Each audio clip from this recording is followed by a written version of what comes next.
What's up everybody, it's Josh with FL Gardening, and today I'm going to show you how I built these hugelkultur style raised beds step by step for around 150 bucks.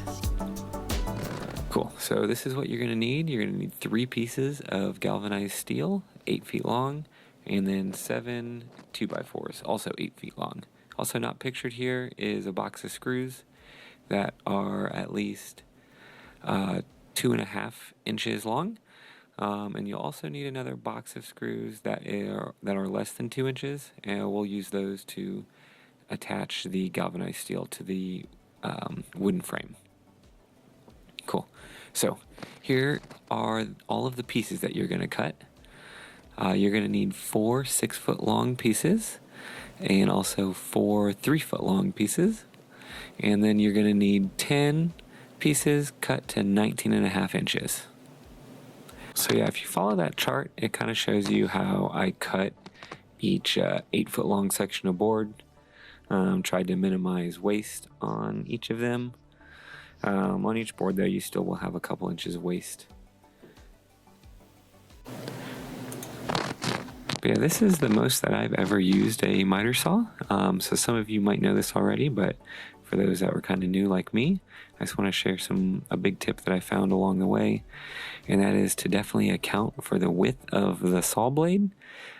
I found that if you cut on the outside of your measurement, just barely, maybe 1/8 of an inch or so, you'll get perfect cuts. There were a couple cuts that I made that I ended up having to redo because they were a 1/4 of an inch short, which actually ended up making a pretty big difference.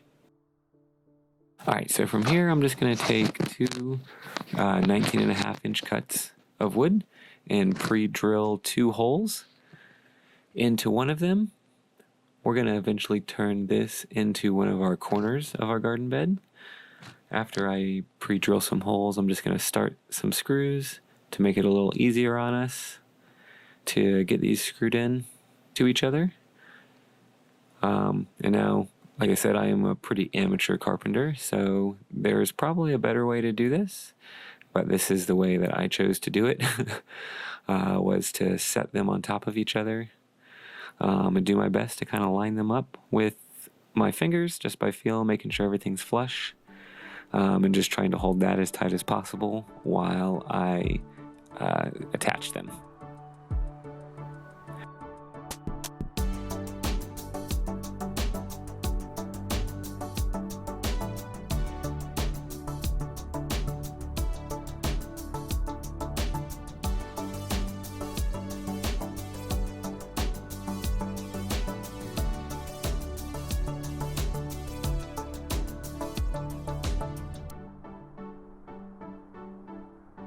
Alright, so now we've got all 4 attached. Looking pretty good. 2 screws seems to be alright. Next thing we're going to take our 6-foot long sections, and I'm going to pre-drill 2 holes again, just like I did in the last one, and start some screws there.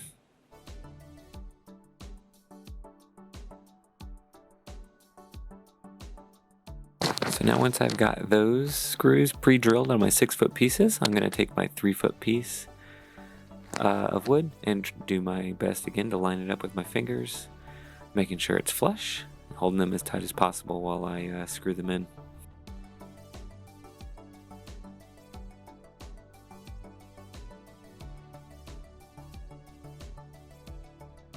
I'm just doing that on the opposite side as well of the same 6-foot piece. So now I just got one long 6-foot piece to do on the other side. I'm just going to repeat the process. Except it's going to be a lot easier now though, because the boards are already secure. Cool, so we got our first rectangle built. So we're going to do that times 2. One's going to be the top, one's going to be the bottom. Now we're going to take those 4 legs that we built from earlier, and we're going to drill some pocket style pilot holes in there. Basically I'm just drilling in about 1 inch or so with the drill bit, and then drilling in at an angle. Then we're going to pre-start some screws. This is going to make our life easier when we go to attach the top and bottom bases. I'm just going to add an angle, and we're going to do this for all 4 legs. All right, so from here, we've got our legs all ready to go. We've got both of our bases built, so now we just need to attach them. And I'm going to continue doing the method that I have done in the past, and that is just make sure I'm lining them up with my hands as flush as I possibly can and holding them tight.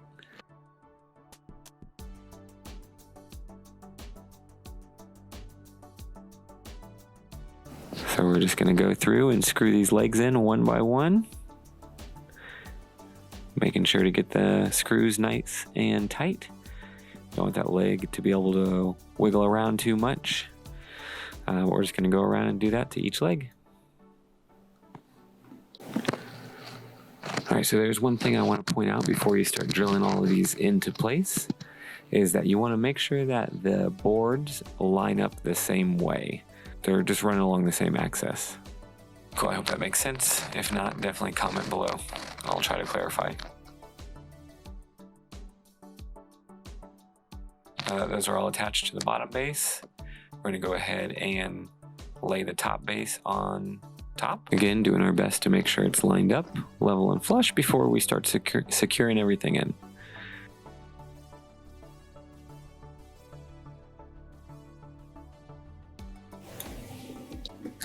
Cool, so from here we still have to attach the middle braces for the 6-foot long sides. So I'm doing just like we did with the legs. I'm drilling some pocket holes and getting some screws started.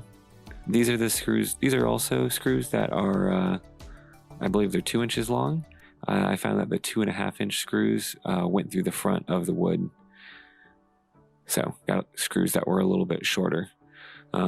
These were a little tricky to secure tightly, but I think I got them in there pretty good.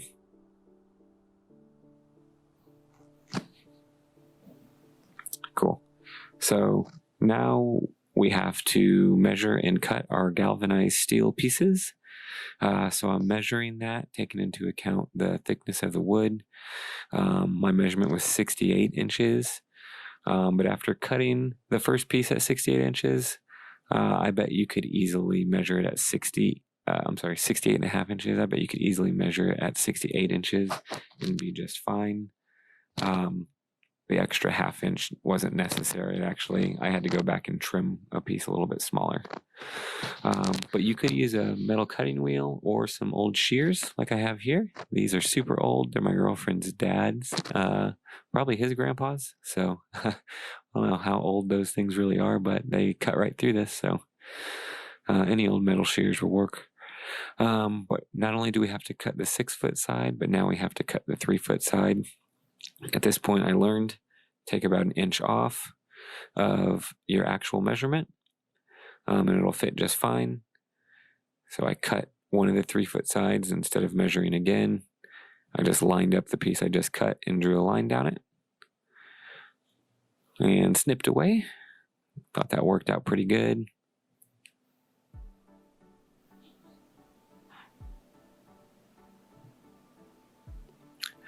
Cool, and now I am just lining these up and I am pre-drilling some holes for the screws that will attach the piece of metal to the frame of the garden bed. Again, I use the shorter screws on these. 2.5-inch screws would be much too long. They'd probably pop through the front of the wood.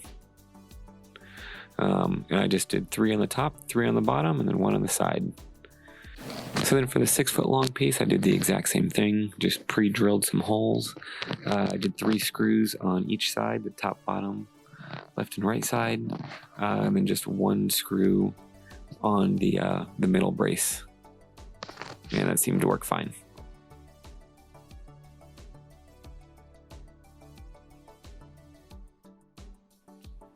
All right, so once you've done that, you've got the bed complete.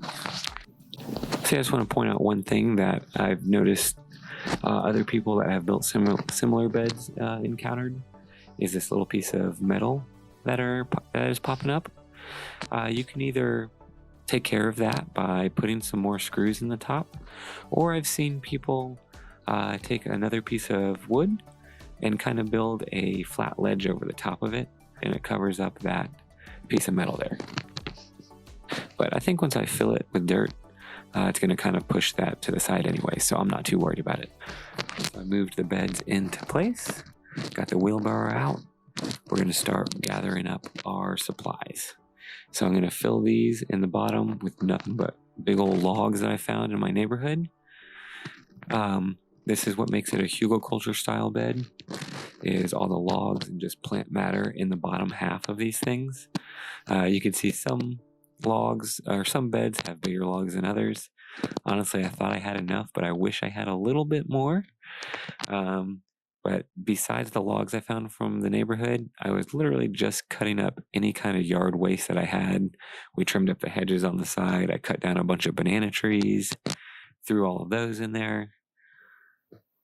Literally anything I could find.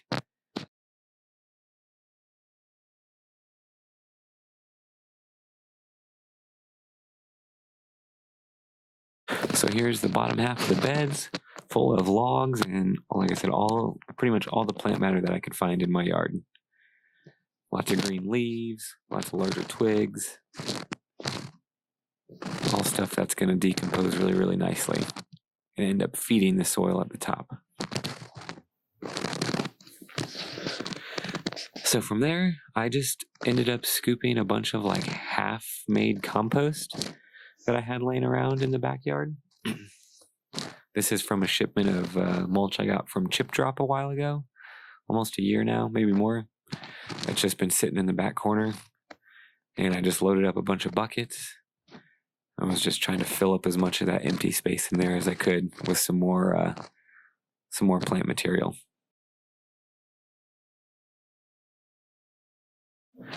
So after that, I wanted to add a little bit more size to the garden, a little bit more wood, something for the bacteria to feed on. So I laid 2 bags of mulch on top of all of the plant matter and like half-made compost. So on top of all of that, I'm going to start adding peat moss and compost. In total, I use 6 cubic feet of peat moss and 6 cubic feet of compost per bed. What I did first was open up 1 bag of peat moss, and then I laid in 3 bags of compost. I watered and then just mixed them together, and then just repeated that process again.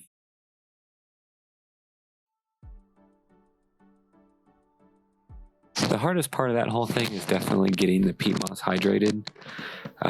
When peat moss is super dry, it actually repels water, and it makes it super, super hard to evenly wet the whole area.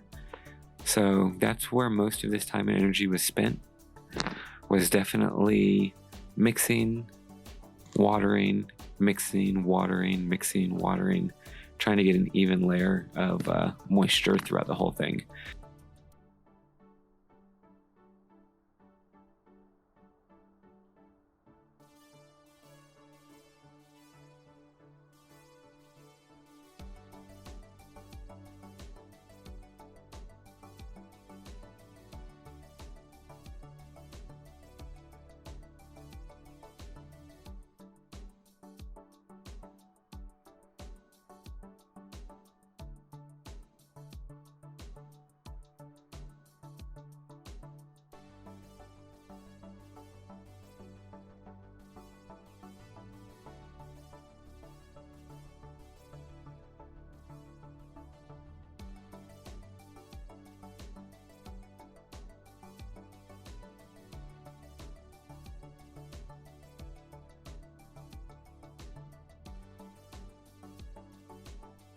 So you can definitely see here where this soil is nice and moist right here. It's on top.